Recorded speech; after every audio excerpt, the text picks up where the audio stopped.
AP CM Jaganmohan రెడ్డితో విభేదాలు వచ్చి తెలంగాణలో తన తండ్రి పేరుతో పార్టీ ఏర్పాటు చేసిన షర్మిల మొదట్లో కొద్ది రోజులు పొలిటికల్గా యాక్టివ్గా కనిపించారు.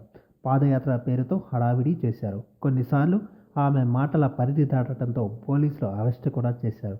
అంతేకాకుండా ఆమెను గృహ నిర్బంధంలోనూ ఉంచారు. కోర్టు అనుమతితో మళ్ళీ ఆమె పాదయాత్ర ప్రారంభించారు. ఎన్నో ఆశలతో పాలేరు అసెంబ్లీ నియోజకవర్గం నుంచి పోటీ చేయాలి అనుకున్నారు. కానీ తీరా పోటీ చేసే నాటికి రాజకీయంగా పరిస్థితి ఒక్కసారిగా మారిపోయింది. ఫలితంగా ఆమె కాంగ్రెస్ పార్టీకి మద్దతు ఇవ్వాల్సిన పరిస్థితి వచ్చింది. ఇప్పుడు ఏపీ కాంగ్రెస్ బాధ్యతలు తీసుకోవడానికి సిద్ధమైనట్టు తెలుస్తుంది. అలాగే ఆమె కడప నుంచి ఎంపీగా పోటీ చేస్తారన్న ప్రచారం జరుగుతుంది. కడప జిల్లా వైఎస్ కుటుంబానికి పెట్టని కోట. రాజశేఖర రెడ్డి హయాం నుంచి నేడు జగన్ వరకు ఆ కుటుంబం పట్టు నిలుపుకుంటూ వస్తుంది. అందుకే షర్మిల అడుగులతో కడపలో కొత్త చర్చకు తెరతీసినట్టయింది. ఒకవేళ షర్మిల పోటీ చేస్తే వైసీపీ వ్యూహం ఎలా ఉంటుందన్నది చర్చ. అయితే ఎట్టి పరిస్థితుల్లో షర్మిలపై సొంత కుటుంబ సభ్యులను జగన్ బరిలో దింపరని, అదే చేస్తే వైఎస్ వివేక హత్య నేపథ్యం మరోసారి తెరపైకి వచ్చే అవకాశం ఉందని ప్రచారం జరుగుతుంది. అలాగని సిట్టింగ్ ఎంపీ అవినాష్ రెడ్డి సైతం పక్కకు తప్పిస్తారని టాక్ నడుస్తుంది. జిల్లాలో జంబాలమడుగుతో పాటు మైదుకూరు నియోజకవర్గాల్లో అభ్యర్థులను జగన్ మార్చున్నట్టు తెలుస్తుంది.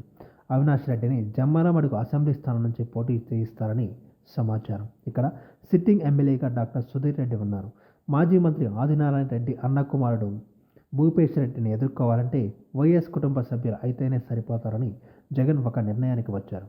అటు మైదుకూరు స్థానం విషయంలో సైతం జగన్ పునరాలోచన చేస్తున్నారు. అన్నింటికీ మించి షర్మిల కడప ఎంపీ స్థానానికి పోటీ చేస్తే జగన్ ఎలాంటి వ్యూహం అమలు చేస్తారు అన్న ప్రశ్న ఉత్పన్నమవుతుంది. రాజకీయాల్లో సెంటిమెంట్లకు తావు లేదని, జగన్ దానిని పట్టించుకోరని ఒక ప్రచారం ఉంది. షర్మిలను ధీటుగా ఎదుర్కొనకపోతే అది మొదటికే మోసం వస్తుందని, అందుకే బలమైన అభ్యర్థిని ఆమెపై దించుతారని, లేదంటే అంతకు మించి వ్యూహాన్ని అమలు చేస్తారని వైసీపీ వర్గాలు చెబుతున్నాయి. ఒకవేళ కాంగ్రెస్ పార్టీలో చేరి పగ్గాలు అందుకొని కడప లోక్సభ స్థానానికి షర్మిల పోటీ చేస్తారనే సంకేతాలు ఇస్తే అందుకు తగ్గ వ్యూహాలు రచించేందుకు జగన్ సైతం సిద్ధంగా ఉన్నట్లు తెలుస్తుంది.